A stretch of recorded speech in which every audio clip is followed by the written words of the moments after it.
جو ہے اس طرح نہیں بنتے. فیوریٹ پرسنالٹی جو ہے اس کے لیے محنت کی ضرورت ہوتی ہے.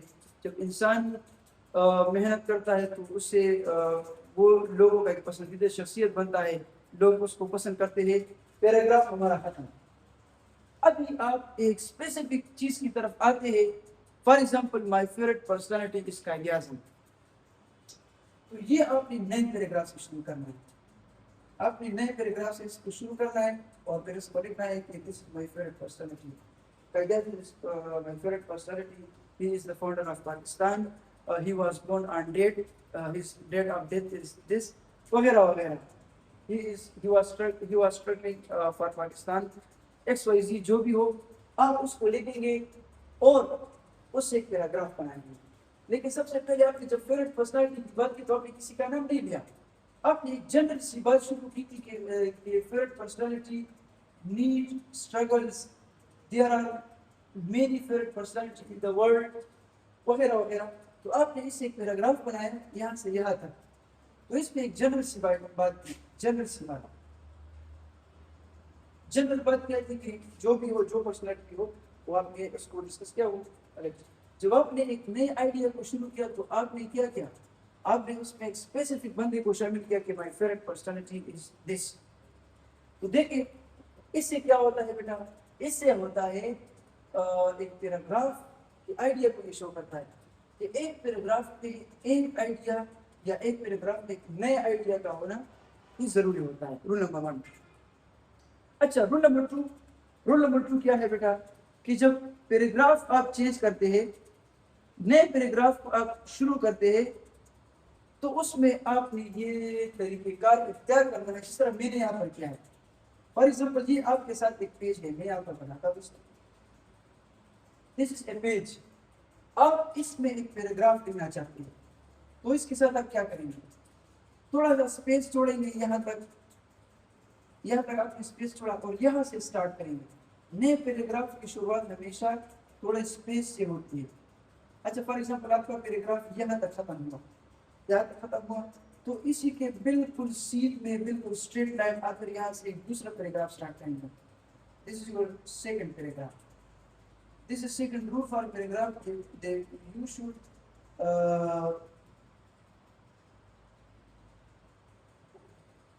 keep some space in the beginning of the paragraph. آپ تھوڑا سا اسپیس رکھیں گے یہاں پر جب نئے پیراگراف کو آپ شروع کریں گے. ٹھیک ہے, یہ رول نمبر 2 ہے. اچھا بیٹا, ابھی ہم ایک پیراگراف کو لکھنے کی طرف آتے ہیں کہ پیراگراف کو ہم کس طرح لکھیں گے. تو یاد رکھیں بیٹا, پیراگراف میں 3 چیزیں ہوتی ہیں. پیراگراف میں کتنی چیزیں ہوتی ہیں؟ ایک پیراگراف جو ہے وہ 3 چیزوں پر مشتمل ہوتا ہے. سب سے پہلا جملہ جو ہے اس کو ٹاپک سینٹینس کہتے ہیں. ٹاپک سینٹینس کیسے کہتے ہیں؟ ایسا سینٹینس جو پورے کے پورے پیراگراف پر مشتمل ہو. پورے کے پورے پیراگراف پر کیا مشتمل ہو. اچھا, دوسرا جو ہے وہ سپورٹنگ ڈیٹیل ہوتا ہے. سپورٹنگ ڈیٹیل, آپ نے اس ٹاپک سینٹینس کو جو لکھا ہے اسی کو آپ نے ایکسپلین کرنا ہے. آپ نے فیوریٹ پرسنالٹی کو لکھا ہے تو ابھی اسی کو آپ نے ڈسکس کرنا ہے. اسی کو آپ نے اسی کے بارے میں انہیں ڈیٹیل دینا ہے. ٹھیک ہے, تو اس کو کہتے ہیں سپورٹنگ ڈیٹیلز. اچھا, آخر میں ایک سینٹینس ہوتا ہے اس کو کہتے ہیں کلوزنگ سینٹینس. کلوزنگ سینٹینس کیا ہوتی ہے کہ اس میں آپ اس کو کلوز کرتے ہیں, اس کو بند کرتے ہیں. اس کو کیا کرتے ہیں بیٹا, اس کو بند کرتے ہیں. اچھا, سب سے پہلے ٹاپک سینٹینس بڑا والا سینٹینس. یہ سینٹینس پورے کے پورے یونٹ پر, پورے کے پورے پیراگراف پر یہ مشتمل ہوتا ہے. اچھا, فار ایگزامپل آپ نے یہی لے لیں کہ my favourite, there are many favourite personality in the world. یہ آپ کا ایک ٹاپک سینٹینس ہے. سپورٹنگ ڈیٹیلز کیا ہوگی؟ اسی سینٹینس کو آپ نے ڈسکس کرنا ہے, اسی سینٹینس کے بارے میں آپ نے ڈیٹیل دینا ہے, تو اس کو سپورٹنگ ڈیٹیل کہتے ہیں. آپ نے بتایا کہ there are many famous personality in the world. اب اسی کو ڈیٹیل کریں, اسی کو ایکسپلین کریں. فار ایگزامپل کس طرح ایکسپلین کرنا ہے کہ to be a great personality you should need struggle وغیرہ وغیرہ جو بھی ہو سکتا ہے. آپ جو ہے اسی کے متعلق دیکھیں گے. فار ایگزامپل گریٹ پرسنالٹی ہے تو اس کے لیے آپ نے ویل اسٹرگل کرنا چاہیے, اس کے لیے آپ کو مشقتیں اٹھانی چاہیے. اچھا, پرسنالٹی بننے کے لیے انسان کو نالج کی ضرورت ہوتی ہے وغیرہ وغیرہ. اب جو بھی اس کے سپورٹنگ اس کے ڈیٹیل جاتے ہیں وہ آپ نے لکھنا ہے. 3-4 سینٹینس آپ نے لکھ دیے. آخر میں ایک کلوزنگ سینٹینس ہونا چاہیے. کلوزنگ سینٹینس کا مطلب کیا ہے کہ ہمیں یہ جو آپ نے یہ 2 یا 3-4 سینٹینس بتائیں, اس کا ایک نتیجہ لکھیں, ایک ریزلٹ لکھیں کہ گریٹ پرسنالٹی ہے تو فائنلی آپ کو کیا ہوتا ہے. جب آپ ایک گریٹ پرسنالٹی بنتے ہیں تو فائنل ٹرم میں کون سی چیز آپ کے سامنے آتی ہے, تو آپ نے اسی چیز کو نوٹ کرنا ہے. کلوزنگ سینٹینس میں کیا ہوتا ہے کہ ان تمام آئیڈیاز کو کلوز کرنا, اس کو بند کرنا. بیٹا اس کی ایگزامپل بالکل اس طرح لے لیں. آپ نے برگر دیکھا ہوگا, یہ جو اوپر والا بن ہوتا ہے, بن, یہ اس کا ٹاپک سینٹینس ہوتا ہے.